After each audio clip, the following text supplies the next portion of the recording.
হ্যাঁ, আসসালামু আলাইকুম। কেমন আছেন? আশা করি ভালো আছেন। আজকে আমরা জানবো একজন সুপারভাইজারের দৈনিক কার্যাবলী। একজন সুপারভাইজার প্রতিদিন যে কাজগুলো করে ওগুলো সিকোয়েন্স অনুযায়ী স্টেপ বাই স্টেপ সাজিয়ে আলোচনা করা হলো। তো একজন সুপারভাইজার প্রতিদিন পর্যাপ্ত কাজ করে। আর গার্মেন্টস সেক্টরে যদি আপনি বলেন যে সুপারভাইজারের কাজটা যথেষ্ট প্রেশার বলা যায়। হ্যাঁ, প্রেশার বলা অবশ্যই প্রেশারের এবং যথেষ্ট দায়িত্বশীল একটা জব। কিন্তু অনেকেই এই সুপারভাইজারের চাকরি করতে ভয়ও পায় যে আসলে এত প্রেশার কিভাবে একটা মানুষ নেয়। দেখেন, আপনি যদি এই সুপারভাইজারের চাকরিটা না করেন তাহলে আপনি ইনচার্জ হতে পারবেন না, তাহলে আপনি ম্যানেজার হতে পারবেন না, তাহলে আপনি এজিএম জিএম হতে পারবেন না।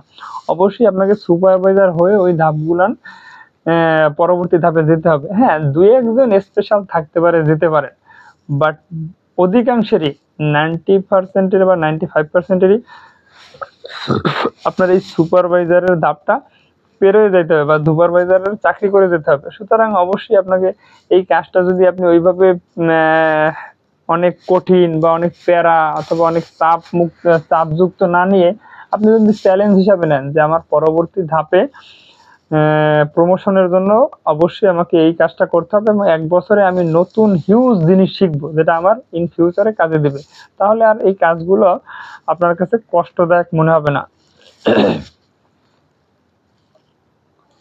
তো সুপারভাইজারের এই কাজের ভিতরে প্রথমে রয়েছে 1 নম্বরে রয়েছে মর্নিং মিটিং। একজন ভালো সুপারভাইজার, একজন আদর্শবান সুপারভাইজার যদি বলি, অবশ্যই একজন আদর্শবান সুপারভাইজার উচিত তার অফিস টাইম যদি শুরু হয় 8টায় অথবা শুরু হয় যদি 7টায়, প্রতিদিন কাউন্সিলিংয়ের মাধ্যমে তার অপারেটরদের মিনিমাম 5 মিনিট 10 মিনিট আগে আনার ব্যবস্থা করা। তাহলে সে 5 মিনিট আগে বা 10 মিনিট আগে একটা 5 মিনিট বা 10 মিনিট একটা মর্নিং মিটিং করতে পারে। যেই মিটিংয়ে তিনি তার স্টাইল সম্পর্কে বর্ণনা দিতে পারে, অল্টার সম্পর্কে কিছু বলতে পারে, তার টার্গেট আজকে সারাদিনের টার্গেট কত ওইটা সম্পর্কে বলতে পারে, অথবা গতকালকে তার লাইনে কি কি প্রবলেমের কারণে প্রোডাকশন মিট করে নাই অথবা প্রোডাকশনটা আরও ভালো করা যেত, এই বিষয়ে যদি 2 মিনিট বা 5 মিনিট আলোচনা করে, তাহলে সকালবেলায় কি হয়, তার যে একটা টিম, তার যে অপারেটর হেল্পার, হ্যাঁ, সবার ভিতরে একটা এনার্জেটিক ভাব নিয়ে শুরুটা ভালো হয়। ঠিক আছে, সুতরাং এই মর্নিং মিটিংটা খুবই গুরুত্বপূর্ণ একজন সুপারভাইজারের জন্য। 2 নম্বরে একজন সুপারভাইজার ববিন কেস বন্টন করে। তার লাইনে যে ববিন কেসগুলো গতকালকে কাজ শেষে জমা দিয়ে রেখে গেছিল ববিন কেস, তিনি তার ববিন কেসগুলো অপারেটরদের বিলি করে দেয়। এছাড়া যদি ওই কাটার সিজারের যে রিপোর্টটা থাকে যাকে বলা হয় শার্প টুলস রিপোর্ট, এই শার্প টুলস রিপোর্ট অনেক ফ্যাক্টরিতে কন্ট্রোলাররা কোয়ালিটি টিম মেনটেন করে, অনেক ফ্যাক্টরিতে প্রোডাকশন টিম বলতে সুপারভাইজার মেনটেন করে। সুতরাং অবশ্যই যদি সুপারভাইজার যে ফ্যাক্টরিতে মেনটেন করে, অবশ্যই সুপারভাইজার এই শার্প টুলসটা সুন্দরভাবে মেনটেন করবে, সিগনেচার নেবে, তার অপারেটরকে শার্প টুলসগুলান বা কাটার সিজারগুলান বন্টন করে দেবে। এরপর একজন সুপারভাইজারের রয়েছে আজকের দিনের টার্গেট জানা। একজন সুপারভাইজার আজকের দিনে তার কত পিস টার্গেট আছে এই টার্গেটটা তার সকালবেলায় জানতে হবে, কেননা তিনি যদি তার টার্গেট সম্পর্কে না জানে তাহলে ওই টার্গেট নিয়ে সারাদিন কাজ করতে পারবে না, আলটিমেটলি সে তার টার্গেটটি মিট করতে পারবে না। এবং সকালবেলা এসেই একজন সুপারভাইজার দ্রুত তার লাইন ব্যালেন্স করবে ও ফিল আপ করবে। লাইন ব্যালেন্সিং একটা খুবই গুরুত্বপূর্ণ অংশ একজন সুপারভাইজারের জন্য। সে যত দ্রুত তার লাইনের ব্যালেন্সটা করতে পারবে, সে কোনো অপারেটর যদি অ্যাবসেন্ট থাকে, কোনো অপারেটর যদি লেট করে, বা কোনো প্রসেস গতকাল ফাঁকা ছিল আজকে টার্গেট বাড়ানোর কারণে ওই প্রসেসে অপারেটর দরকার, সে যত দ্রুত এই জিনিসটা হিসাব করে বের করতে পারবে এবং যত দ্রুত তিনি তার লাইনটা ব্যালেন্স করতে পারবে তত দ্রুত তার প্রোডাকশনটা মিট করার সম্ভাবনা বেশি। আর লাইন ব্যালেন্সিংয়ে যে সুপারভাইজার যত সময় নেবে তার প্রোডাকশনটা ওই দিনের প্রোডাকশন মিট করা খুবই চ্যালেঞ্জিং হয়ে যাবে। এরপরে যে বিষয়টা রয়েছে প্রোডাকশন রিপোর্ট তৈরি করা। সুপারভাইজারের একটা প্রোডাকশন রিপোর্ট থাকে যে তার আওয়ারলি বোর্ড, অনেক আওয়ারলি বোর্ড যাকে বলি আমরা, এই আওয়ারলি বোর্ডটা লেখা, হয়তো সব প্রসেসের টার্গেট লেখা হয় না, বাট কিছু কিছু মেইন প্রসেস আছে ওই প্রসেসের অপারেটরদের নাম, কার্ড নাম্বার এবং তাদের টার্গেট, এই জিনিসগুলান অবশ্যই প্রথম ঘন্টার ভিতরেই তার লিখে ফেলা উচিত। এই যে কথাগুলো বলছি, এরা প্রত্যেক দিন একটা সুপারভাইজার স্টেপ বাই স্টেপ তাকে পালন করতে হয়। এখন আমরা যারা নতুন সুপারভাইজার হব, যারা এই গ্রুপে জয়েন করেছি বা এই ভিডিওটা যারা দেখছি, তারা অবশ্যই এই জিনিসগুলান, আমিও তো অপারেটরের চাকরি করতেছি বর্তমানে, অথবা করি না, যদি করে থাকি অধিকাংশই করে থাকি, তো আপনারা অবশ্যই আপনার অফিসে গিয়ে দেখবেন আপনার সুপারভাইজার এই কাজগুলান করে কিনা। এই কাজগুলান আপনি যখন ফলো আপ করবেন যে হ্যাঁ উনি সকালবেলা মর্নিং মিটিং করছে, দেন ববিন কাটার সিজার দিচ্ছে, আজকের দিনের টার্গেট জানাচ্ছে, দ্রুত লাইন ব্যালেন্স করছে, এই কাজগুলান যখন আপনি রিমাইন্ডার করবেন প্রত্যেক দিন সিকোয়েন্স অনুযায়ী স্টেপ বাই স্টেপ, তখন এই কাজগুলান আপনার মেমোরিতে গেঁথে যাবে। তখন কেউ যদি জিজ্ঞেস করে একজন সুপারভাইজারের দৈনিক কাজ কি, আপনি খুব সুন্দরভাবে তা বলে দিতে পারবেন ইন্টারভিউর ক্ষেত্রে, এবং আপনার যখন চাকরি হবে তখনও আপনি এই বিষয়গুলো মাথায় রেখে আপনার কাজগুলো করলে আপনার চাকরিতে টিকে থাকার সম্ভাবনা অনেক বেশি এবং অনেক ধরনের ঝামেলা কম পোহাতে হবে। তো প্রোডাকশন রিপোর্টটা খুব দ্রুত রেডি করে ফেলতে হবে। এরপরে প্রতি ঘন্টার প্রোডাকশন বোর্ড লেখা, অবশ্যই ঘন্টা শেষ হওয়ার সাথে সাথেই বা 5 মিনিট পূর্বে অথবা 2 মিনিট পরে আপনার প্রোডাকশন বোর্ডটা খুব দ্রুত লিখে ফেলাইতে হবে। যদি টার্গেট মিট না করে রিপোর্টিং বসকে জানানো। আপনি প্রোডাকশন বোর্ডটা লিখছেন, হয়তো অনেক প্রসেসে আপনার যে টার্গেট দেওয়া আছে ওই টার্গেট মিট করতে নাও পারে, সেক্ষেত্রে আপনি প্রথমে অপারেটরের সাথে কাউন্সিলিং করবেন যে কেন হলো না, কি কারণ হলো না, আসলে ও কি অপারেটর হিসেবে উইক, না ও কি ইচ্ছাকৃত করছে, অথবা কোয়ালিটি প্রবলেম আছে কিনা। আপনার জায়গা থেকে যেভাবে সমস্যাগুলোর সমাধান করা যায় এইভাবে চেষ্টা করবেন প্রথম ঘন্টায়, অথবা এবং পাশাপাশি আপনার যে রিপোর্টিং বস আছে তাকেও বিষয়টা জানিয়ে রাখবেন যে এই প্রসেসে আমার এই ঘন্টার টার্গেটটা মিট হয়নি, এবং কি করলে ওই ঘন্টার টার্গেটটা মিট হবে বা এই টার্গেটটা কিভাবে মিট করা যায় এই বিষয়ের সাথে সাথে দ্রুত অ্যাকশনে যেতে হবে। এরপরে যে বিষয়টা রয়েছে, অ্যাকসেসরি শর্ট থাকলে দ্রুত এনে দেওয়া। লাইনে দেখা যায় একটা স্টাইল চলতেছে, হঠাৎ করে ওই স্টাইলের সুতা শর্ট পড়তে পারে, ওই স্টাইলের যে কোনো পার্টস শর্ট পড়তে পারে, লেবেল শর্ট পড়তে পারে। তো এই যে অ্যাকসেসরি শর্ট থাকলে অনেক সময় এই জিনিসটা খেয়াল রাখতে হবে যাতে কোনো প্রকার অ্যাকসেসরি শর্ট না থাকে, এবং শর্ট যদি থাকেও ওইটা আগে ফলো আপ করে ইনপুটের মাধ্যমে অথবা ইনপুট ম্যানের মাধ্যমে অথবা স্টোর থেকে খুব দ্রুত এনে দেওয়া। এই জিনিসটা দ্রুত বলা হয়েছে এই কারণে যে বাই চান্স যদি অ্যাকসেসরি শর্টের কারণে আপনার লাইনটা বন্ধ থাকে, একটা প্রসেস দুইটা প্রসেস, গার্মেন্টসের লাইনটা লেআউট চেইন সিস্টেম, এখানে একটা মেশিন বন্ধ, তো এর কারণে সামনে পিছিয়ে অনেক সমস্যা হয়, অনেক মেশিন বন্ধ থাকে, বসা থাকে, অর্থাৎ এই জিনিসগুলো খুবই সেন্সিটিভ। এরপরে যে বিষয়টা রয়েছে, মেশিনের প্রবলেম দ্রুত সমাধান করা। অনেক সময় লাইনে অবশ্যই মেশিনের প্রবলেম হবে, তো মেশিন প্রবলেম যাতে কম হয় এক্ষেত্রে যে করণীয় আছে এর রিলেটেড ভিডিও ইনশাল্লাহ দেওয়া হবে, যে কোন কোন জিনিসগুলো ফলো আপ করলে আপনার লাইনে মেশিনের প্রবলেমগুলো কম হবে, এবং মেশিনের প্রবলেম যত কম হবে তত আপনার লাইনের প্রোডাকশন ভালো হবে, কোয়ালিটি তত মিট করবে, ইফিসিয়েন্সি তত বাড়বে, আপনার সুনাম তত বাড়বে। তো যদি মেশিনের প্রবলেম হয় তো সাথে সাথে আপনার নিজের মেকানিক্স, খুব দ্রুত মেকানিক্স আনা, এবং করলে ওই মেশিন প্রবলেমটার সমাধান হবে ওটা খুব দ্রুত সমাধান করে লাইনটাকে কন্টিনিউ করা, রানিং করা। কারণ মেশিন বন্ধ থাকলেই আপনার লাইনে প্রোডাকশনে হ্যাম্পারিং হবে, প্রোডাকশনের ক্ষতি হবে, আপনি আপনার টার্গেটটা মিট করতে পারবেন না, আপনাকে কথা শুনতে হবে। এজন্য মেশিন প্রবলেম হলে দ্রুত সমাধান করতে হবে। এরপরে রয়েছে আউটপুট মনিটরিং করা। অবশ্যই ঘন্টা শেষে আপনাকে আউটপুট মনিটরিং করতে হবে। আপনার যে দিনের টার্গেট অথবা ঘন্টার যে টার্গেট 200 পিস, 300 পিস, 100 পিস যাই থাকুক না কেন, এই টার্গেটটা আউটপুটে মিট করলো কিনা।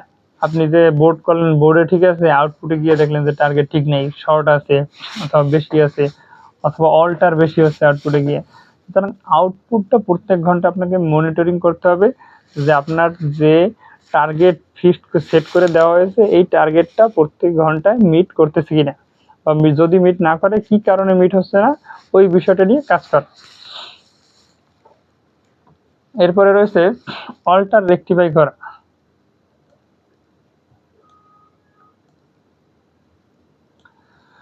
অবশ্যই অল্টার রেকটিফাই করতে হবে আপনাকে, আউটপুটের হোক প্রসেসের হোক যে জায়গায় হোক অল্টার যেন লাইনে না থাকে। যত দূর সম্ভব চেষ্টা করবেন ঘন্টায় রেকটিফাই করার জন্য।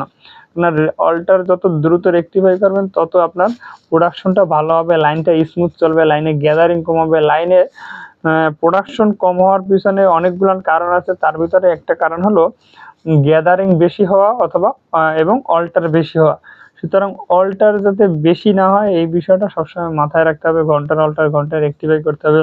যদি কোনো প্রসেসে অল্টার বেশি হয়ে থাকে তাহলে অবশ্যই ওই প্রসেসের অপারেটর ডেকে কন্ট্রোলার সহ কাউন্সিলিং করতে হবে, অথবা ওই প্রসেসের বডি প্রসেসে গিয়ে চেক করতে হবে প্রত্যেক ঘন্টায় 2 পিস বা 5 পিস, যাতে অল্টার কম হয়। কেন লাইনে প্রোডাকশন কম হওয়ার সব থেকে বড় শত্রু হলো অল্টার। সুতরাং অল্টারের প্রতি অবশ্যই একজন সুপারভাইজারকে খুবই গুরুত্ব সহকারে দেখতে হবে। এরপরে যে বিষয়টা রয়েছে দিন শেষে টার্গেট মিট করা। আপনি যে কাজগুলো সিকোয়েন্স অনুযায়ী করলেন, আলটিমেট গোল কিন্তু আপনার দিন শেষে টোটাল টার্গেট। অবশ্যই আপনার টোটাল টার্গেটটা মিট করতে হবে। দিন শেষে নিজের টার্গেটটা মিট করে দিলেই আপনি সুন্দরভাবে অফিস থেকে বের হতে পারবেন। আপনার কাছে তেমন কোনো ঝামেলা প্যারা কোনো ঝামেলা বা জবাব দিতে দরকার হবে না তখন আর। এরপরে অজুহাত না দেওয়া। অনেক সময় দেখা যায় যে সুপারভাইজারদের ভিতর বেশিরভাগ ক্ষেত্রে এক সময় ছিল গার্মেন্টসে কম শিক্ষিত সুপারভাইজার হওয়ার কারণে তারা প্রচুর অজুহাত দেখাইত। অজুহাত, কাজ হয় নাই, এই সমস্যা ওই সমস্যা, মেশিন সমস্যা, ইনপুট সমস্যা, কোয়ালিটি প্রবলেম, অল্টার বেশি হয়।